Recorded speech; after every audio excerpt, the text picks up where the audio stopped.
Secretary Ernie Pernia, Secretary June Evasco, the other cabinet members present, Senator Lauren Legarda, Mr. Bill Luz, representatives from international organizations, non-government organizations, and CSOs, members of the academe, fellow workers in government, honored guests, ladies and gentlemen, magandang hapon po sa inyong lahat.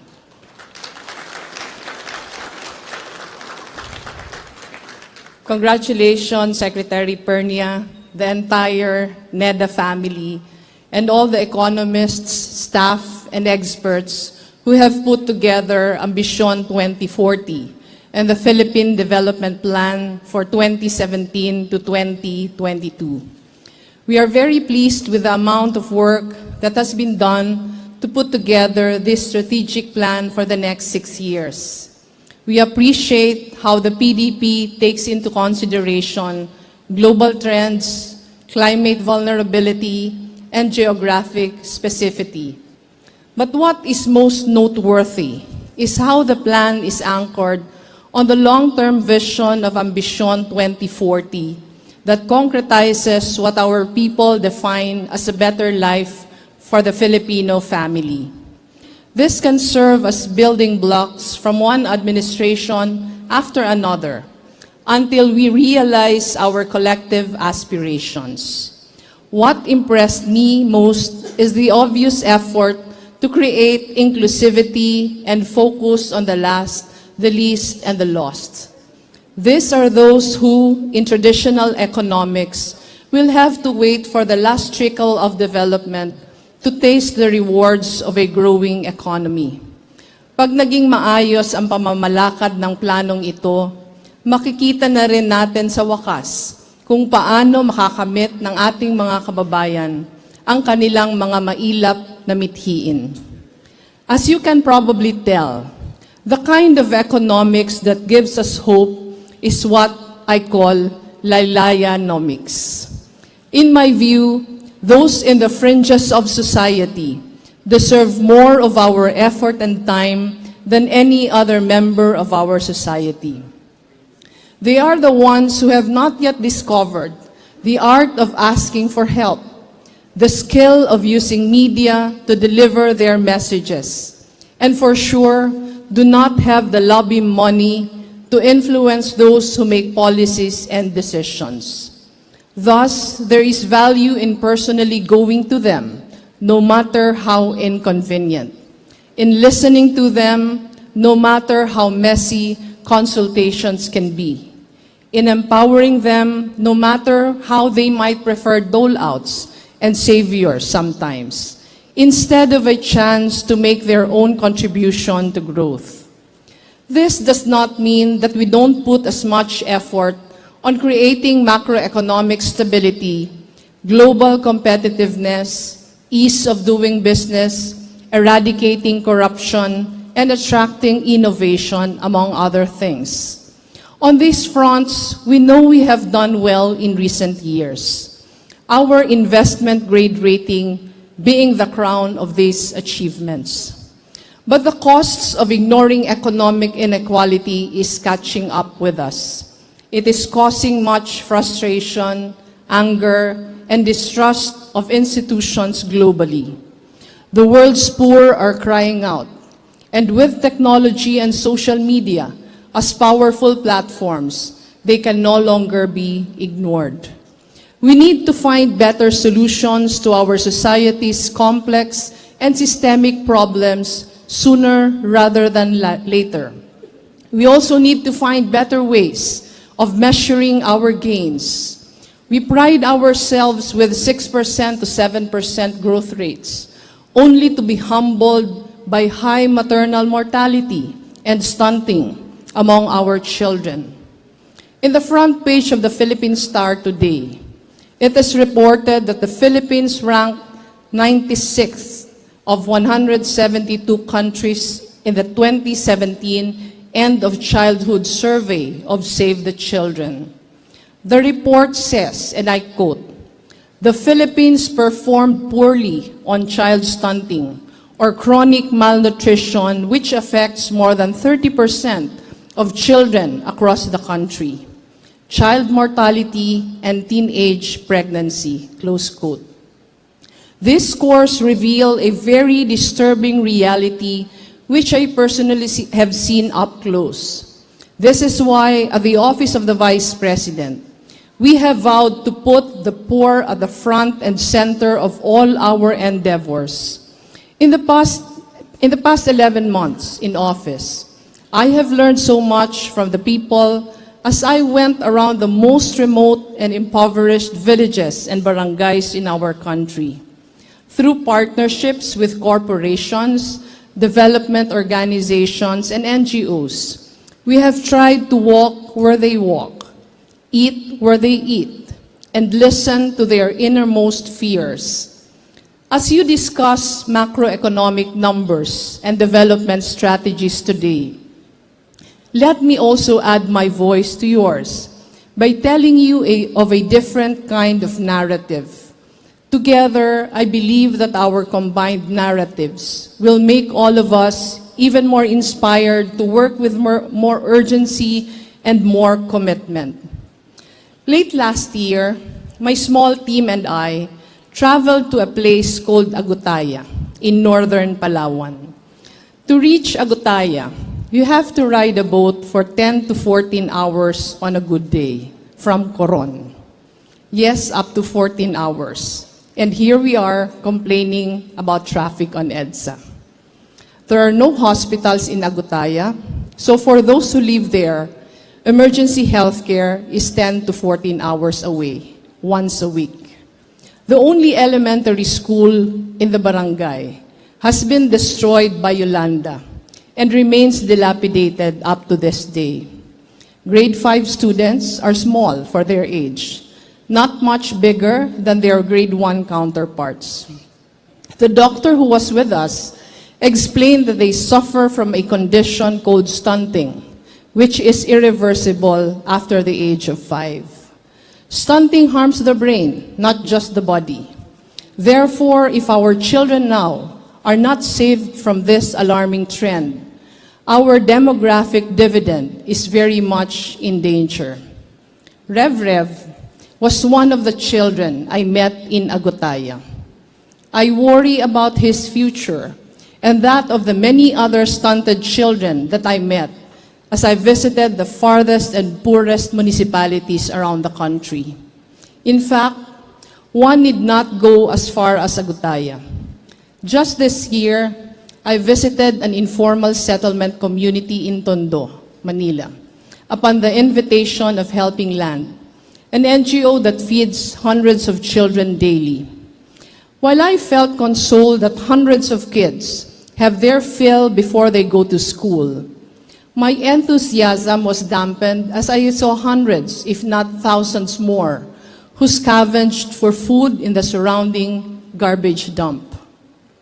The frustrating thing is that it doesn't take new technology, new discovery, or much money to put a bowl of nutritious meal in a child's stomach. Seeing stunted children face to face drove home the point to me that we cannot waste a single day in the work of looking out for those who need help the most. The second lesson is that helping doesn't have to be done in majestic gestures. When we first visited Agutaya, there were tears in their eyes. A few months after we visited, our OVP team returned with a few solar generators so that the residents could have a few hours of electricity each day. And right at this moment, our advocacy team is probably just about to reach the beaches of Agutaya with 8 balikbayan boxes of toys for a new toy library and school supplies for the coming school year.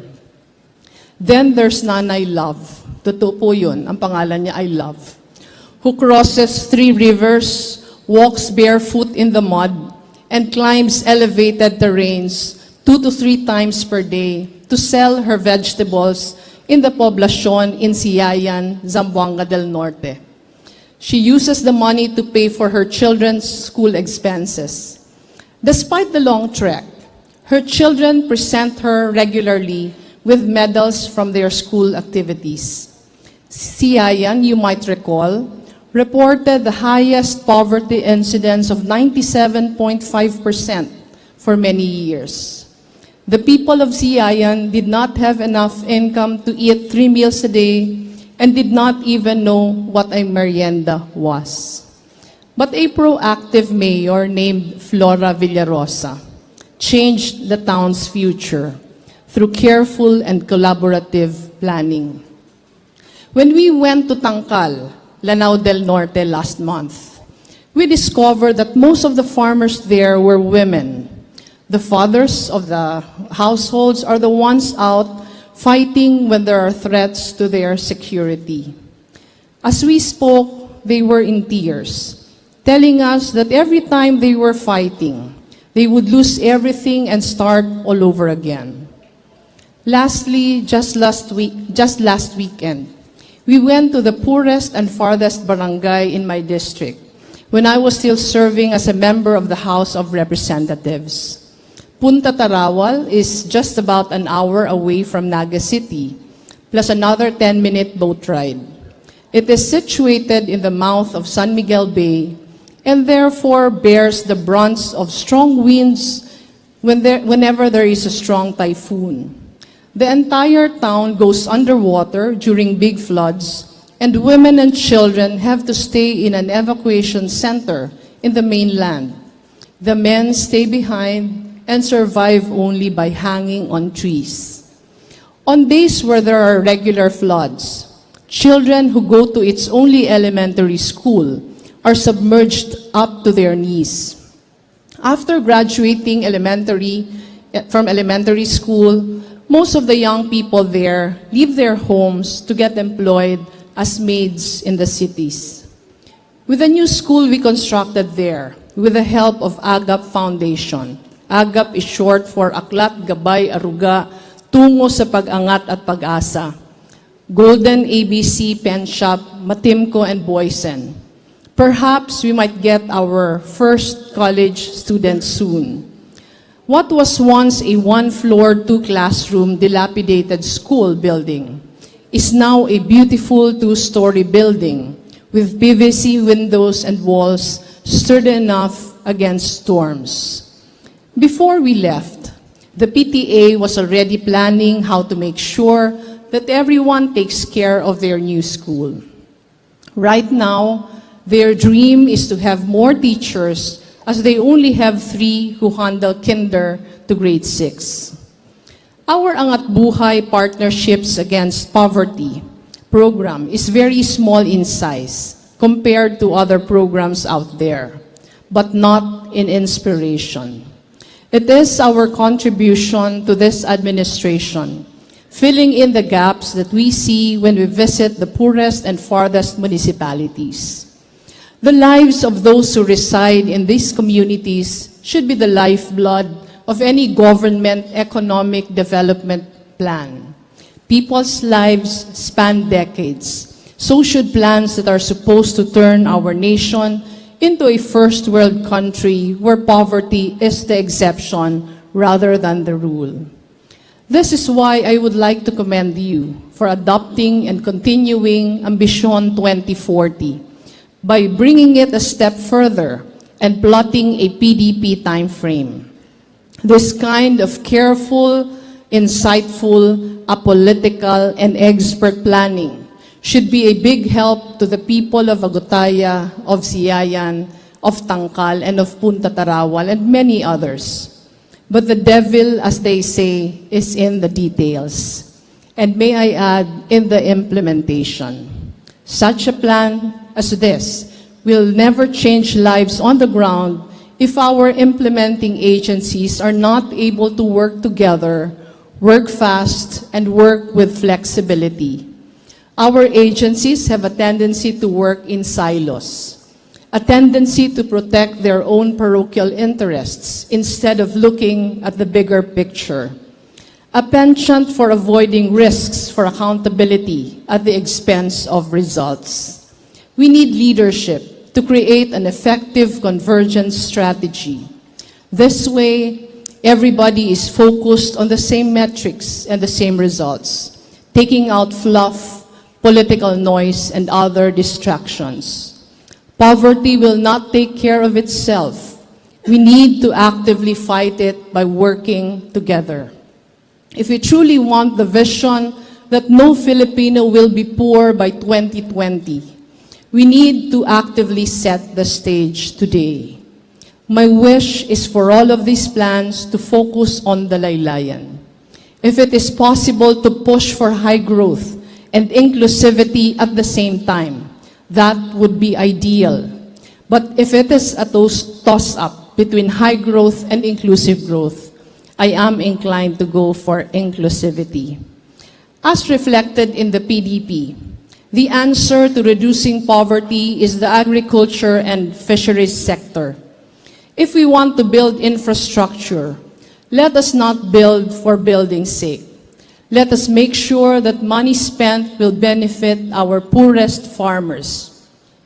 If we are to push for tourism, let us include our farmers and fisherfolk in the plans.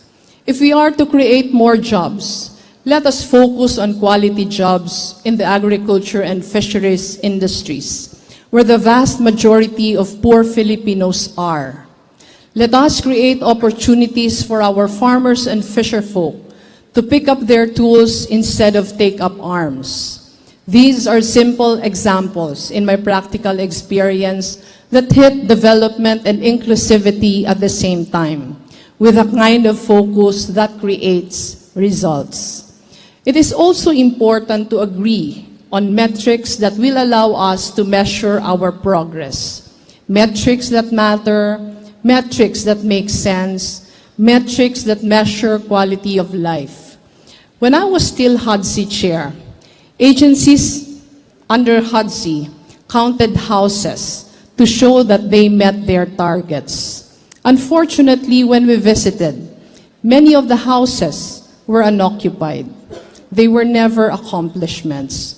They were in fact a waste of money.